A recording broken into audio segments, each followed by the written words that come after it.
नमस्कार. आपण बघत आहात यूट्यूब चॅनल प्रतिपक्ष. मी स्वाती तोरसेकर. चीनविषयी बोलताना मी एका एपिसोडमध्ये तुम्हाला आठवत असेल उल्लेख केला होता की जगभरामध्ये लेफ्ट लिबरल्सनी आपल्याला सोयीचे कायदे आणून त्या देशांमध्ये उत्पादन व्यवस्था जी आहे ती कशी कमी करता येईल आणि मग ते उत्पादन चीनकडे कसं वळवता येईल ह्याचे सातत्याने प्रयत्न केलेले आहेत, असा एक उल्लेख मी केलेला तुम्हाला आठवत असेल. असाच एक कायदा अमेरिकेमध्ये सुद्धा होता. 1969 साली रिचर्ड निक्सन यांच्या कारकिर्दीमध्ये हा कायदा आला. 70 सालापासून तो अंमलात आला. त्या कायद्याचं नाव होतं नॅशनल एन्व्हायरमेंटल पॉलिसी ॲक्ट 1970, ज्याला नेपा असं छोटंसं नाव लोकांनी दिलेलं आहे. तर गेल्या आठवड्यामध्ये डोनाल्ड ट्रम्प यांनी ह्या कायद्यामध्ये अनेक सुधारणा घडवून आणल्या. आणि ह्या ज्या सुधारणा घडवून आणल्या ह्याच्यात विशेष काय, राष्ट्राध्यक्षाचं तर ते कामच असतं कायद्यामध्ये बदल करून आपापल्या देशामधली प्रगतीची पावलं टाकण्यासाठी एक मार्ग प्रशस्त करून देणं, हेच तर प्रत्येक राष्ट्राध्यक्षाचं काम असतं. मग ट्रम्प यांनी जे हे पाऊल उचललंय त्याच्यामध्ये वैशिष्ट्य काय आहे असं तुम्ही साहजिकच विचाराल. तर एन्व्हायरमेंटल पॉलिसी म्हणजे ज्याला आपण म्हणतो की पर्यावरण विषयक जे कायदे आहेत त्या कायद्यांचे जे जाचक बंधनं आहेत ती बंधनं काय आहेत आणि त्यांनी आपली प्रगती कशी रोखली आहे हे भारतीयांना नव्याने सांगण्याची गरज नाही आहे.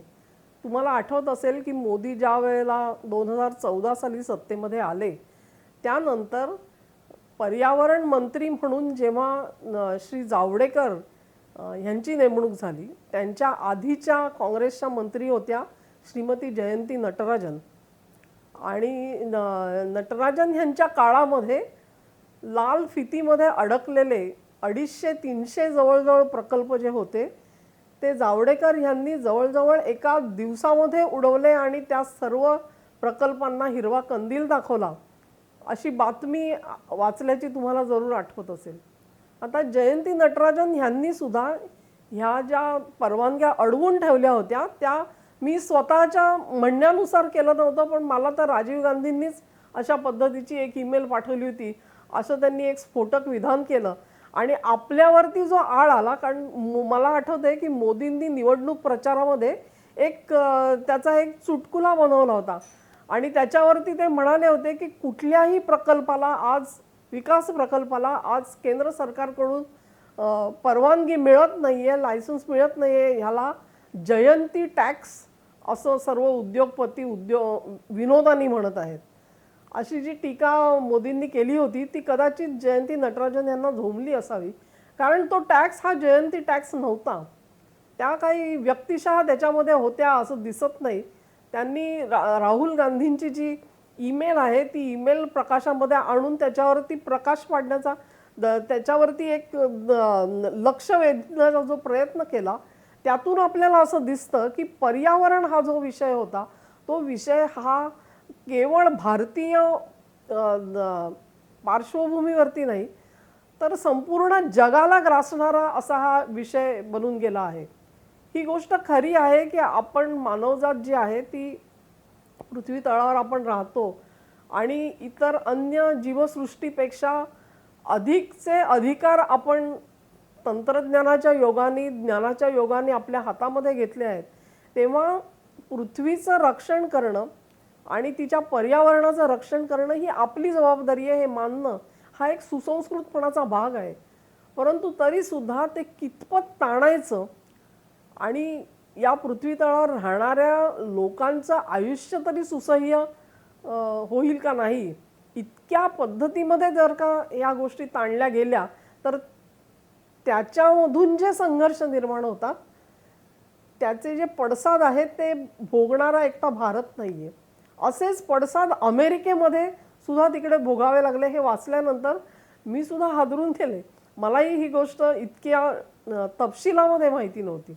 तर ट्रम्प यांनी असा उल्लेख केला की आमच्या देशामध्ये रेड टेपच्या नावाखाली कित्येक प्रकल्प धूळ खात पडलेले आहेत.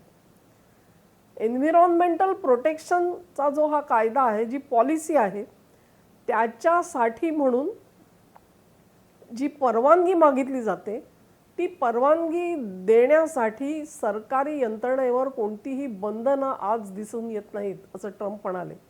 आणि काही काही प्रकल्पांना तर जवळजवळ 20-20 वर्ष अशी परवानगी नाकारण्यात आलेली होती, असंही त्यांनी सांगितलं.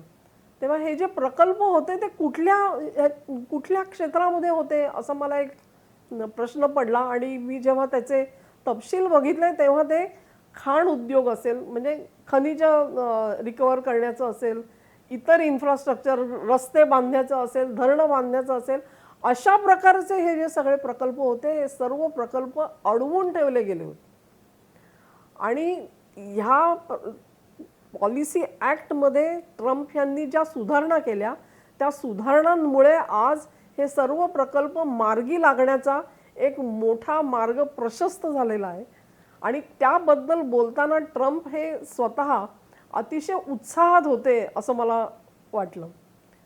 तर ही जी रेड टेपिझम म्हणतो आपण, म्हणजे लाल फितीचा जो भोंगळ कारभार आहे, तो अमेरिकेसारख्या देशामध्ये, प्रगत देशामध्ये, जिथे ऑटोमेशनचा एक म्हणू एक शिखर गाठलं गेलं आहे गव्हर्नन्सच्या कामामध्ये, तिथे सुद्धा अशा पद्धतीचं चित्र असेल असं वाटलं नव्हतं. पण ह्याचा स्पष्ट अर्थ असा होतो की 20 वर्ष ज्या प्रकल्पांना जर का हिरवा कंदील मिळू शकलेला नसेल, तर ह्याचा अर्थ त्या प्रकल्पांच्या आड कुठला कायदा येत होता असं मला वाटत नाही. त्या प्रकल्पांच्या आड काही राजकीय शक्ती येत होत्या.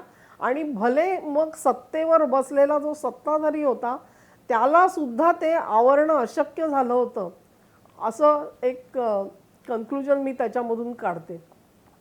आता हे जे सगळे प्रकल्प आहेत, हे सगळे प्रकल्प ह्याच्यातून काय साध्य होणार आहे, जे ट्रम्प यांनी त्याला जो हिरवा कंदील दिला, आणि त्या हिरवा कंदिलामधून काय होणार आहे, तर आपल्या लक्षात येईल की हे सगळ्या प्रकल्पांची गरज कशासाठी होती. एक तर अमेरिकेमध्ये अधिकाधिक आपल्याला असं सतत वाटत राहतं की इतकी विकसित अमेरिका आहे आणि तिला परत अजून या सगळ्याची खरंच काय गरज आहे का, परंतु ती गरज असते.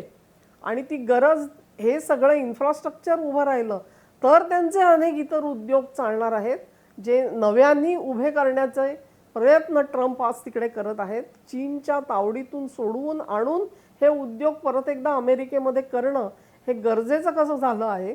आणि त्यासाठी जे प्रयत्न आहेत, त्यासाठी पहिलं पाऊल म्हणून नेपामधले ज्या सुधारणा आहेत, ह्या सुधारणा मी करत आहे असं ट्रम्प यांनी भूमिका घेतली आहे.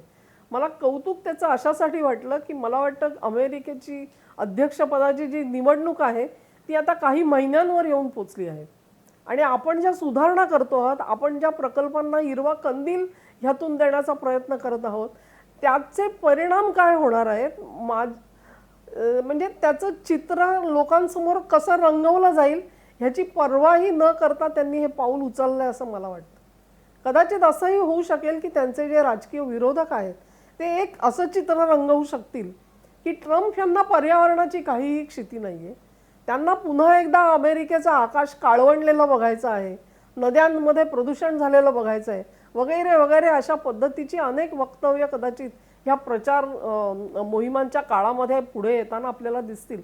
पण त्याची पर्वा सुद्धा न करता ट्रम्प यांनी जर काही पाऊल उचललं असेल आणि आपल्याच देशामध्ये व्यवसाय वाढवण्यासाठी केलेला प्रयत्न म्हणून, देशाच्या लाल फितीवरती नियंत्रण घालण्यासाठी म्हणून उचललेलं पाऊल म्हणून त्याचं स्वागत करायला पाहिजे की एका राष्ट्राध्यक्षांनी एवढ्या खमकेपणाने हा निर्णय घेऊन दाखवला.